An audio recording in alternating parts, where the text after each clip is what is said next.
Today, my guest from Japan, Koichiro Tamura, is the Co-Managing Director of Sotonoba, Placemaking Japan Network. He is an experienced senior consultant with a demonstrated history of working in the international trade and development industry. He is skilled in transportation planning, feasibility studies, transportation, project planning, and spatial analysis. In this episode, he shared his insights and observations from Japan, his career inspiration and priorities, and why he started Place Capital and what is it about. Assalamu alaikum and hello everyone. I am Azban Sari, the founder of the organization Peacemakers Pakistani, and I am bringing you the stories of placemakers, artists, and professionals from around the globe about how they created an impact and made change happen. You are listening to the Making It Happen show. Thank you for joining in. Enjoy the episode. Hi, Kichiro. Thank you so much for joining me. How are you and how's it going? Yeah, thank you for having me. I'm very pleased to be here. Very Great. excited. Yeah. Great. Thank you so much for making time for this. Okay, so I have so many questions for you, and I'm looking forward to asking them to you. Okay, so let's start with this, that being a civil engineer, what brought your attention towards public spaces and placemaking, which means planning with the community? What inspired you? Okay. Yeah, I studied civil engineering in my undergraduate. After that, I studied international studies in the master's course, and I started my first career as a transport planner in developing cities in the world. That's my first career. That's more planning rather than really hardcore engineering, but it's part of the civil and the transport engineering. Yeah, what I did was like making a big plans like National Transport Master Plan, Urban Transport Master Plan, or feasibility studies of transport infrastructure, and so on. So yeah, those are really great experience. Yeah, I had lots of opportunities to work for developing cities, and it's very exciting to draw the really long-term plans. But at the same time, I felt some difficulties in making such plans because yeah, it is too long to be realized, and sometimes they stop because of the political commitment, financial reasons, and so on and so forth. So yeah, making a big plan is great, but but I was also wondering about the tangibility or its outcome. Of course, some plans can be implemented, and infrastructure projects were done, but so I had such kind of dilemma, and also another limitation I felt was that these big plans can I could not incorporate the aspects of the livability in daily life, or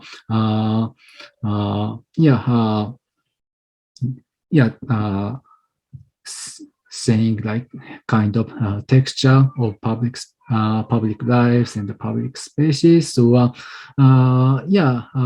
so then I came to think about more about that size, that perspective. I wanted to to commit more for public spaces and public lives for developing cities rather than making the long, big plans. But I wanted more to have the like a quicker, cheaper intervention that is core of the placemaking approach. So so that's what I thought, and then and when I was thinking that I encountered the idea of the placemaking as well as tactical urbanism that was somewhere like to 2015, 16, somewhere when those concepts are coming to Japan, and I was exposed to that, and then I found the master's course of the brand new course of placemaking in New York City Pratt Institute. So I decided to shift my career to the world of placemaking. So so that's my short history of my career and thinking to the before coming to the world of placemaking. Great, that's awesome. So yeah, you shifted because you wanted to work with people and you wanted to be close to people, but instead of the infrastructure more. Okay, so do you have any place attachment stories to share with us? Mm-hmm. Okay, so placemaking is and place attachment is part of the key concept I researched in New York at the placemaking master's course, and I did I observed the people who in the cities, and then found collected the people's behavior about making the small thing to make their places nicer, like bringing the flowers, greens in front of their houses. That just a small thing, but it creates gradually nurture the place attachment for himself, herself, as well.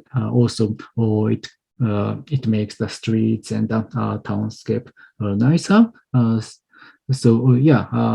So I think the place attachment is an kind of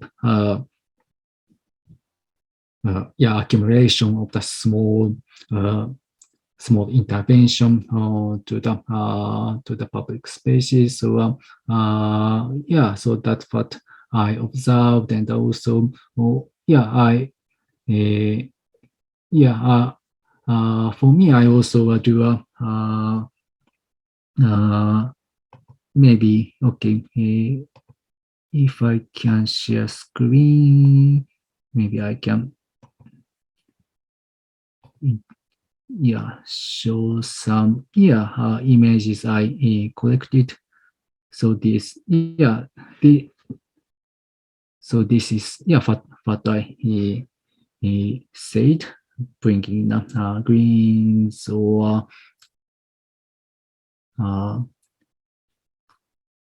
bringing something to enjoy, having small events. These are small things, but making the public space more vibrant and looks nicer. And then also I found great place attachment in these places, and in Japan I do some small actions to actions like having yeah the regular gathering at parks with people in the neighborhood, and it it's the same thing. It's very small, small actions, but it's a very great source for me and ourselves of having the place attachment to the park and the neighborhood. Awesome, great call. These pictures are so amazing to look at and to feel. I can feel that I'm part of it, or I can feel the feelings and emotions that are being shared in these places. And that's definitely a place attachment story. Some way to share it.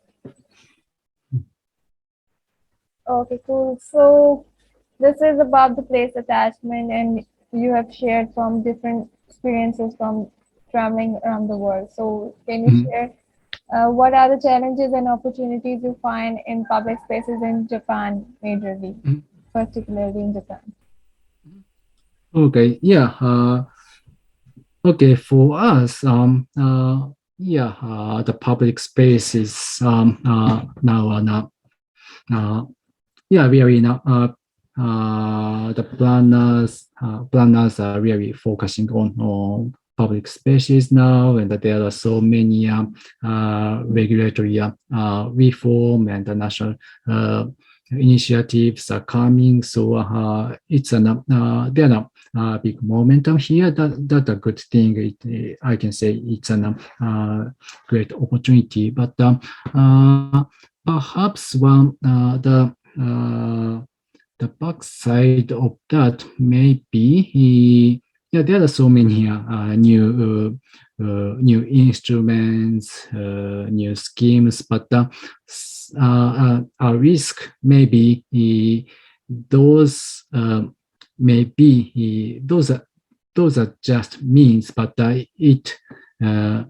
it might be ends or for some people who, for example, yeah, the ends uh, ideally should be to respond community needs or that should be bigger thing. But sometimes applying the new scheme, new instrument might become the objective of the project. So that is a risk I observe. So in that sense, we are still in the process to think more about the value of public space and the placemaking. And I think we need to keep asking why we do this action, this project uh, uh,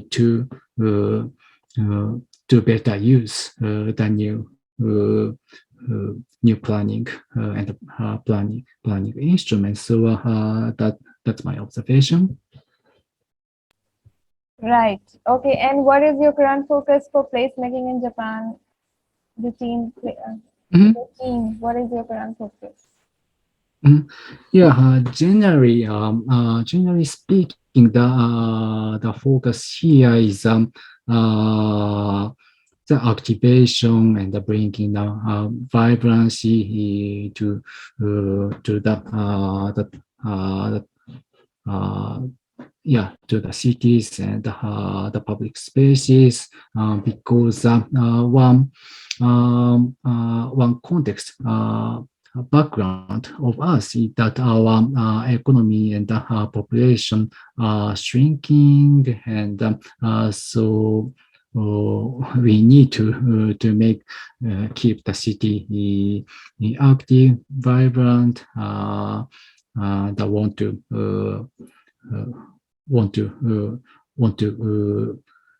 want people to come to the outside and do more commercial and social activities. So that's an that's a that's an big uh, socioeconomic context. And so public space debates as often focusing on that aspect, uh, but but now some of us thinking that is just one aspect. We need to think beyond that. Like well-being is coming to it's becoming a new topic here. Maybe like other places, other cities in the world, and public space is not for just being active, but we also need something more calm, or yeah we we need to focus not only on on the on the number of people coming, or the economic impact, but the impact for health, or social cohesion, or those aspects are uh, becoming more important. So that's also my perspective, and I want to think more about that side, and yeah install something real for our project. All right, so your focus is more on collective living and on quality of life and going down rather than the major developments, the small things, the small impacts, right? That's good enough. Great. Summary. Okay, so I would like to know that what is the state of tourism industry in Japan, and what is the initiatives, or how the placemaking team is contributing to it? That's our so when we speak about the tourism, there are domestic and international tourism, and we were one of the popular international tourist destination, but in these 2 years that was damaged severely, and there are a few international tourists now, but still our population is big, and people want to travel domestically, because our locality is very diverse. There are snowy area, tropical area, mountainous, oceanside, and so on. So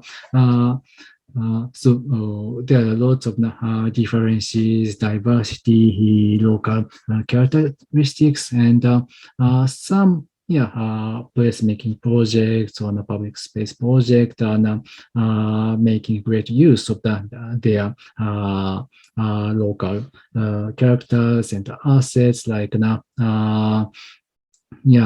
making the streets more pedestrian friendly, and well linked to the heritage side. So that is one, and so I think in that sense, there is a great potential to install placemaking to the tourist tourism industry or tourism promotion. So that that's not only about just an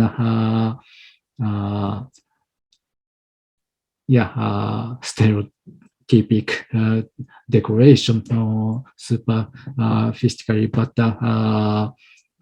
when we apply placemaking to the tourist, maybe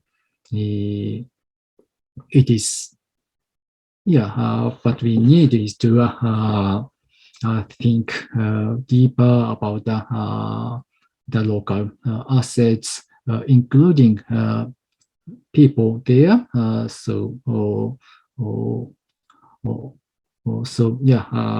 So that we can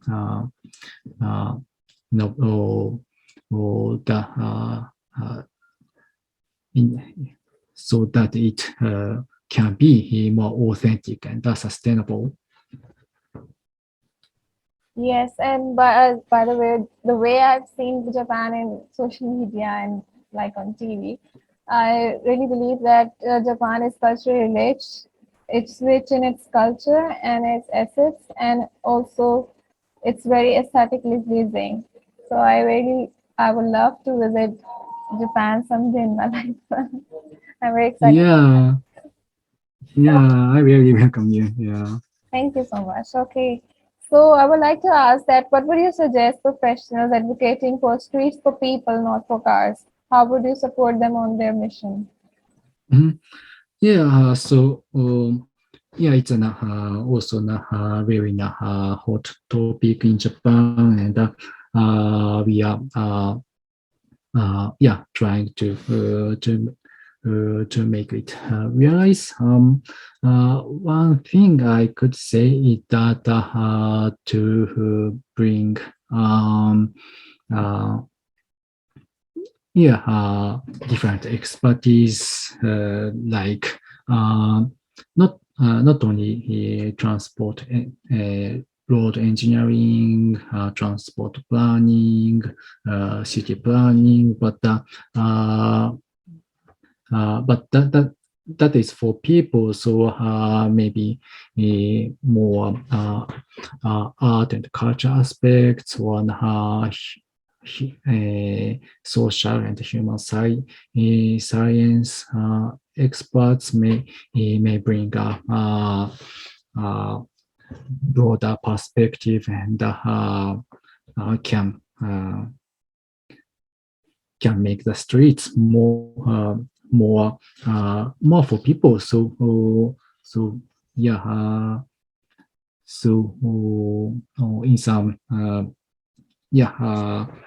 The broader collaboration or wider perspective maybe more needed for that. Yes, and the point you mentioned about the culture and arts on the streets, that's really something we should work on because this Mm, is so easy to bring people out from their cars on their mm, foot just to mm, interact with the art elements or the crafts, stuff like that. Great message. Thank you so much. Okay, so what can the world learn from Japan about economic development and how public spaces add extra benefit to it, according to you? mm. Yeah. Okay. So to answer that, maybe I start from the negative side because yeah. Uh, So we experienced a rapid economic growth and infrastructure development after the World War II, and so we can say we succeeded in physical development and public space. Also, to certain extent, provided thanks to the regulatory framework, but when it comes to the quality that probably we could do better when we look back from now. Like yeah, so yeah, many parks were developed, but now yeah, some of these are vacant. Uh, it looks like not just a cookie cutter thing. Where we are now, say yeah, same and boring, and sometimes yeah, they are often very strict in use.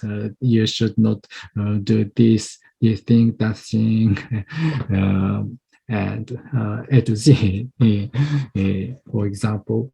But now we are now in the stage to rethink about that.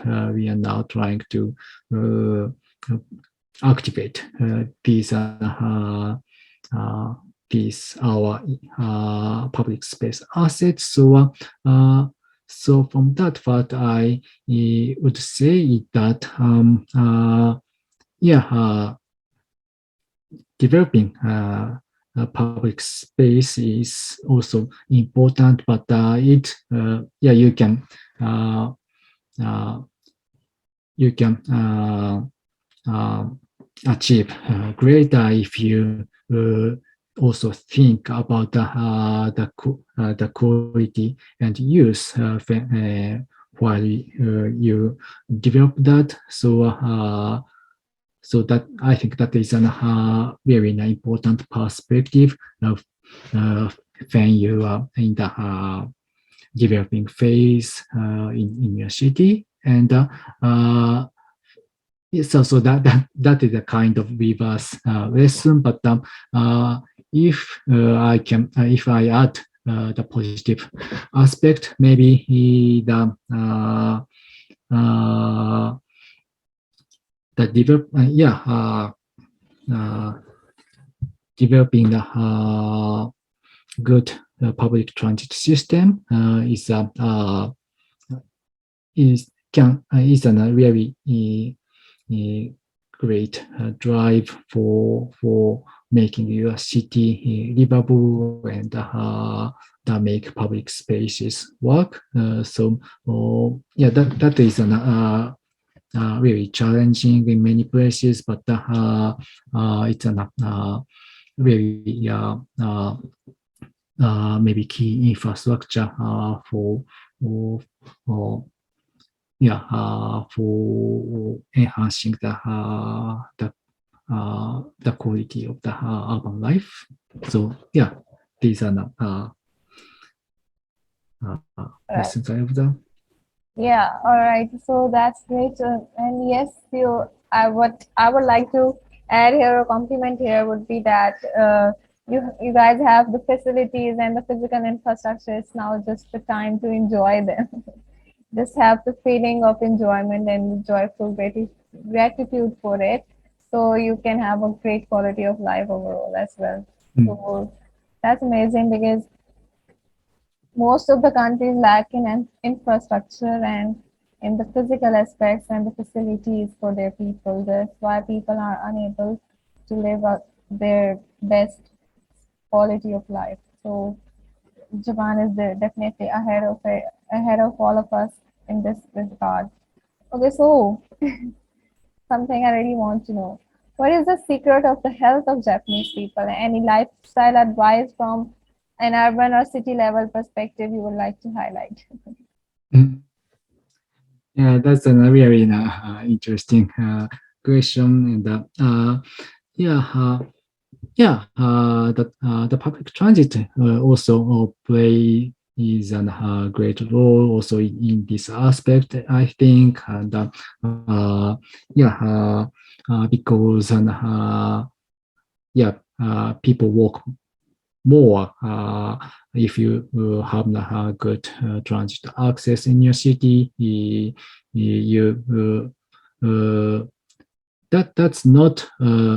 That's not for every city, but our major cities have good good transit, and when you live there, you don't need to have car, and you don't so then and your movement will not be door to door, no walking, but you walk to the station and get the transit, and you and then you walk to the destination. So so uh, uh, it it makes us walk, and we do some small exercise with that. So yeah, so and uh, uh, and our safety is also good. So small kids and elderly people or female uh, are feeling safe to walk around with public transit, and the major cities are usually mixed in use in their downtown. So yeah, so in in this sense, yeah, our major cities the walkable to some to a certain extent, and I think it's good for our health in terms of regular exercise, and yeah uh, yeah, social connection with people, and accessing to the services. Uh, yeah, so that is for major cities, and that there are more factors, I think. But yeah, that is one one response from the city planning view. Yeah, and that's a great case study for us to learn from you guys. And besides urban and city levels, the food choices you guys have, that's something to great to add as well, right? For the healthy lifestyle. 'Cause I heard that you guys are very particular about the food choices you make in your daily life. Mm. Okay. Yeah. Mhm.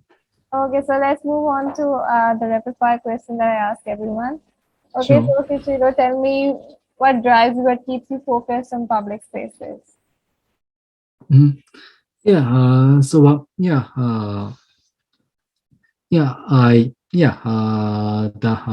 the making something small but real is an uh, the my the it's my starting point, and I believe public space is has a strong power and value wherever you are, and so but when I worked in developing cities, their public space are sometimes fragile. There are rich public lives, and the culture of the public spaces, but yeah, they are easily uh, maybe he removed or encroached or used for some other purpose and but and so and as I introduce our history, it is difficult to it is challengeable to have quality public spaces in the process of the rapid development. So, yeah, that I think yeah, I want to keep emphasizing the value of the public spaces and the experimenting, the placemaking approach and other ways to have greater public spaces. So yeah, these are the motivation of me for working in this field. Great, very nice. Okay, and would you like to share any proudest moment of your work life that the memory you still cherish about? So that's my probably I missed Okay, question. would you like to share any proudest moment of your work life? Memory you recall and cherish it after all these years. Okay. Yeah. So yeah, I do. I work with different people or private sectors, municipalities, and also I do some own initiative. It's just a kind of self-organized, self-motivated action with in my community. It's an use of a small neighborhood park. So I'm going to share some image here. So it's really just a small action in a small park. It's a regular gathering, monthly gathering of play in this park because the beginning was like that. It's one of my team member visited this park and with her son, but she felt really lonely or isolated because she didn't know anyone. There were a few people there, so she came up with an idea to announce a specific time and day to come together, play together. So that was a small starting point, and I also joined that action with my wife and her son, so it's very a small start, and that what we did was just to announce and bring some playing tools. So and but it's very simple and easy, but what we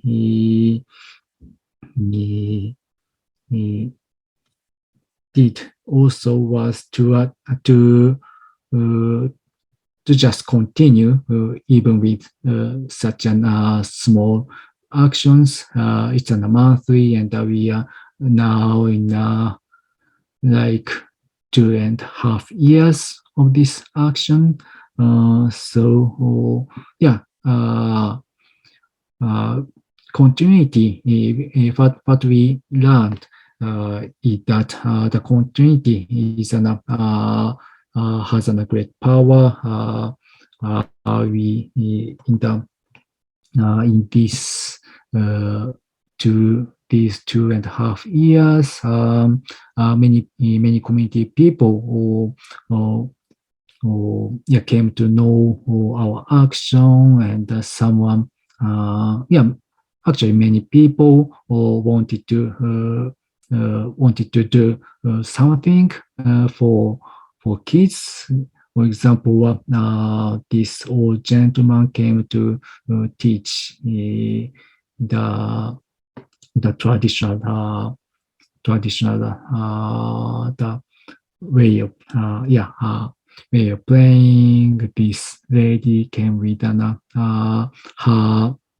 her set of storytelling, and the kids really enjoyed that, and the community people who contributed to bring something for play, and so on. So so our first interventions were very small, but when we keep doing more and more people and organically got engaged, and our uh,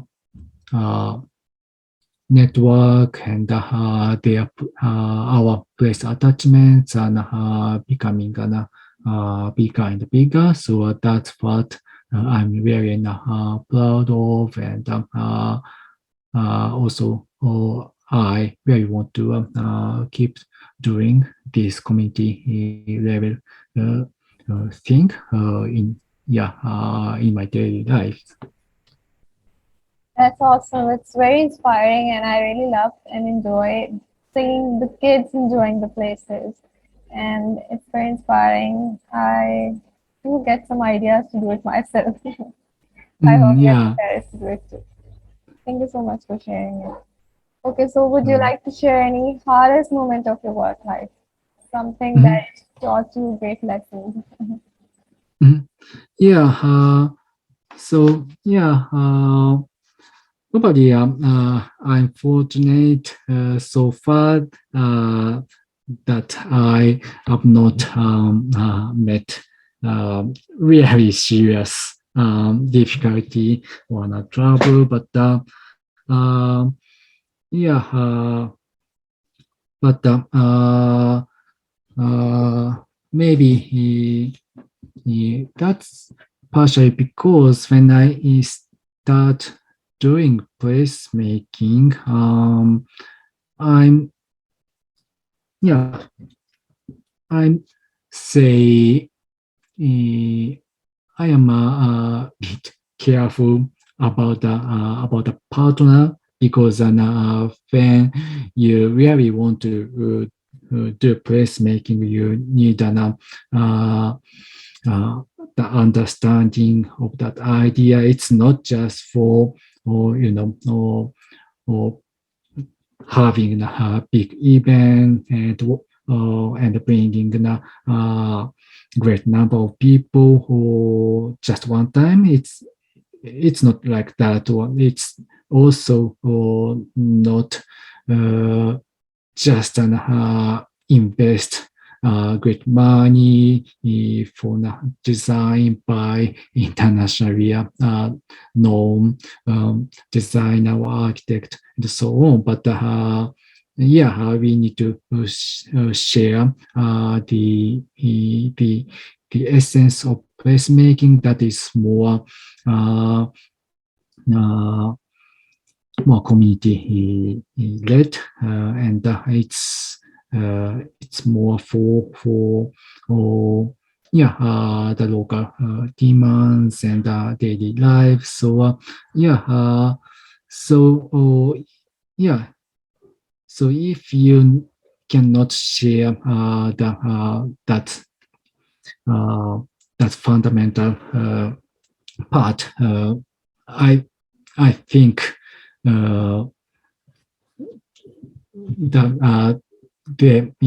some problems may show up in the process. So I'm selecting. Choosing whether to apply placemaking if I feel I cannot share the concept. I yeah I apply other approach for the project for public space project. Uh, maybe we need to keep in mind that placemaking is a more kind of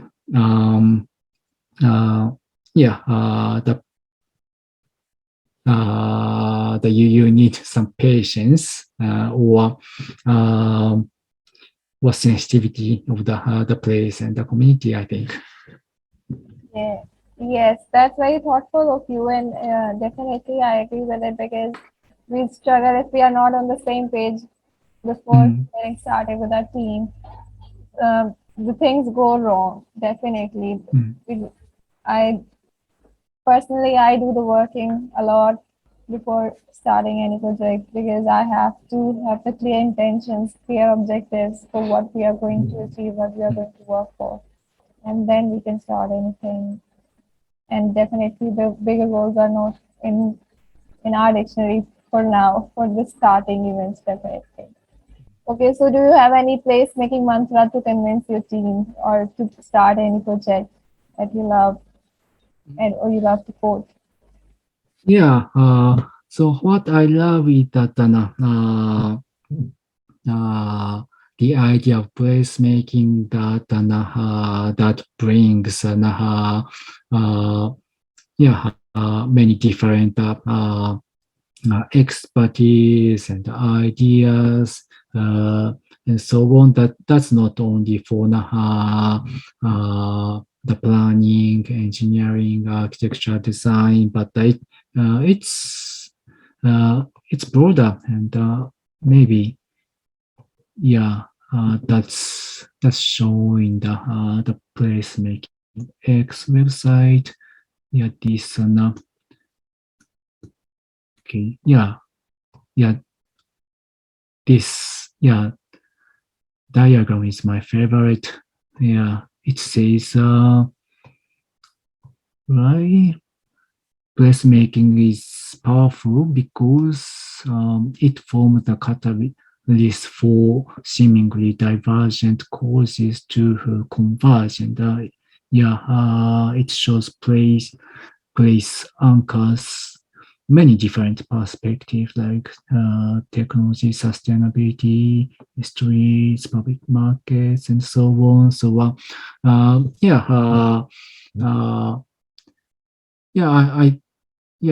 so I think this is very wonderful. And when I joined the Placemakers Asia Conference in 2019, it was very exciting because so many people in many different backgrounds are joining, and we share the idea,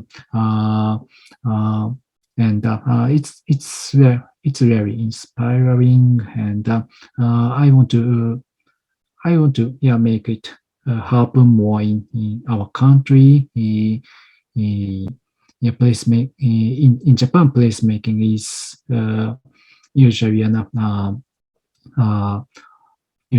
taught in planning and the field of the architecture. So I think I want to bring more people and expand the frontier of the placemaking. in Japan. Awesome. Thank you so much for sharing such a deep thought with us. And definitely, I agree to it. And I really wish you good luck for your passion, for your aspirations for your country, and for making your places great. Awesome. Love it. Okay. Do you have any opinion for Pakistan or placemaking in Pakistan? Yeah, so it was maybe 4 5 years back. I had a chance to visit Islamabad and Karachi, and I yeah, it was very interesting because these two major cities are very different. I thought Islamabad is very planned big grid and the big box and BRT were running. It was very interesting and what I was impressed uh, was that even in a very in a big massive grid, I found many local public life like in the marketplace, in the set, in the back side of the street and the market and so on. That was really exciting to see. And the Karachi he was uh, very looked very different for me. It was more chaotic, more vibrant, with really uh, it has a great density of people. I was not. It was unfortunate that I was not advised to go out frequently, but I felt the power of the city, and I think the whole uh, has a different character, historic charm. I think. Unfortunately, I didn't have a chance to go, but so from this experience, I have now. I felt that Pakistan has a very great diversity, great different characteristic culture of cities, and very have the power of people who reach uh, public lives in the public spaces. So yeah, I observed that I saw great possibility and the assets. So I'm very looking forward to seeing the Pakistani way of the placemaking. It should be very interesting. And let me add one more thing. My favorite is a really colorful bus, colorfully painted bus of in Pakistan. So I really like that local texture in your country.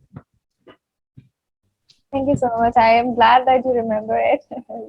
it's it's also known as the Chaka. The Chaka is very Mm. famous around the globe from the Pakistan. And yes, I was just so it was a funny experience that you have visited two different, entirely different, different cities because of in terms of its population and in terms of its statics that and also the geography of the two cities because one has nature on top and one has buildings and infrastructure as a major infrastructure part like it's visually more chaotic and that's visually more pleasing. So I'm glad that you have visited once and I would like to have you in Lahore as well. And we would like to visit places and have more discussion over placemaking and its Yeah, aspects that's great. someday. Okay, so lastly, would you like to share any advice for the young professionals that are joining in? Mhm. Yeah, so I always feel very uh, uh, great pleasure and got good inspiration when I talk with placemakers in other countries or those who have different background. I would say it is very nice to get exposed to different contexts and yeah, no different perspectives. And that I think that's a great chance to expand your imagination and uh, inspiration. So that's a I think that's an uh, uh, great maybe practice for us to be a placemaker to connect each other, whoever you are, uh, whichever country you are in, whichever sector you work. So yeah, so that's also my enjoyment to be, and I think I think it's also good for other placemakers, I believe. Thank you so much, and I agree with it that connecting more with people. This is how we are going to learn from each other, and from there we can reach more further to other people, and learning from each other and then practicing it is more easier. Thank you so much, Koichiro, for your time, for making an effort, and for your energy to being here and for this interview, and for sharing so much and your observations with us. Thank you so much. I really appreciate Thank you so much. Thank you so much. I really enjoyed this conversation. it. I'm glad to know that. Take care, and I will talk to you soon. Bye bye. Thank you.